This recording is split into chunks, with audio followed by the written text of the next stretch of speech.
মাছ দেখাবো। এই এক জালে এতগুলো মাছ। শোনেন, শিঙি মাছের বড়া খাওয়ার কথা বলবেন না, হ্যাঁ? বড় নদীতে জালে আটকা পড়বে, দিনা ছাড়াবে না। নাম বলা যাবে না ভাই, বুঝছেন? মাছ যেমন বেড়েছে তেমনি বেড়েছে মাছের আকার। বড় হতে দিলে কত বড় হয় দেখেন। এর চেয়ে বড় হয় না। এখন তো স্বাদের মাছ খুব। ওই ডিম থাকবে কেওড়া দিয়ে হুম, হালকা জলে রাখি, হালকা জলে হালকা চলে কেওড়া অল্প। ডিম খুলে খুলে খুলে খুলে কেওড়ার ভিতরে পড়বি, হ্যাঁ, অমৃতর মতো লাগবে। মাছ ধরতে ধরতে সেই মাছ দিয়ে কি রান্না হবে সেই আলোচনাগুলো আগে থেকেই শুরু হয়ে যায় আমাদের। যাই হোক, আমরা সুন্দরবন উপকূলে গিয়েছিলাম, সেখানকার যারা কর্মহীন জেলে বা অলি তাদের কাছে কিছু খাবার পৌঁছে দেওয়ার জন্য। এখান থেকে চলে যাওয়া যায় আসলে পূর্ব সুন্দরবনে, পশুর নদীতে চলে যাওয়া যায় ভদ্রা নদী হয়ে। এর আগে মোহাম্মদ আলীর দোয়া, মানকির ভাড়ানি, আদাচাকি, ছোট জংরা। ছোট জংরার ভিতরে তো অনেকগুলো খাল আছে, ঝাপসি, বড় পশুর। এদিক দিয়ে ঢাংমারি দিয়ে চলে যাওয়া যায় পশুর নদী। এটা একদম মানে একেবারে কেন্দ্র, সেন্ট্রাল সুন্দরবন যেটা বলে আর কি। যেটার ডান পাশে শিবসা নদী আর বাম পাশে গিয়ে হচ্ছে পশুর নদী।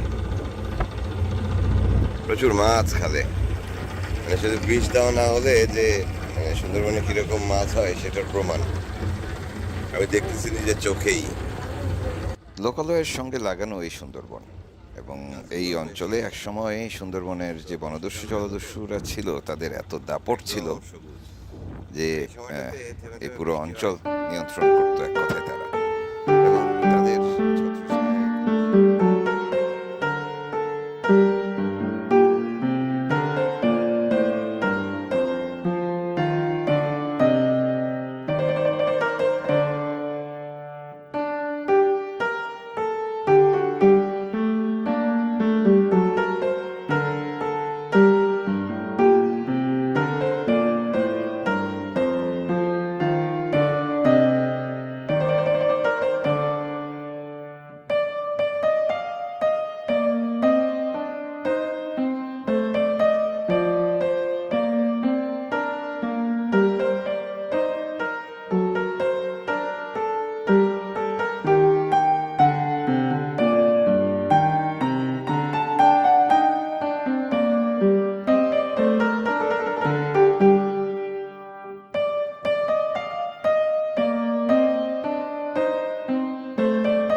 GeoLogin, the best browser for multi-accounting.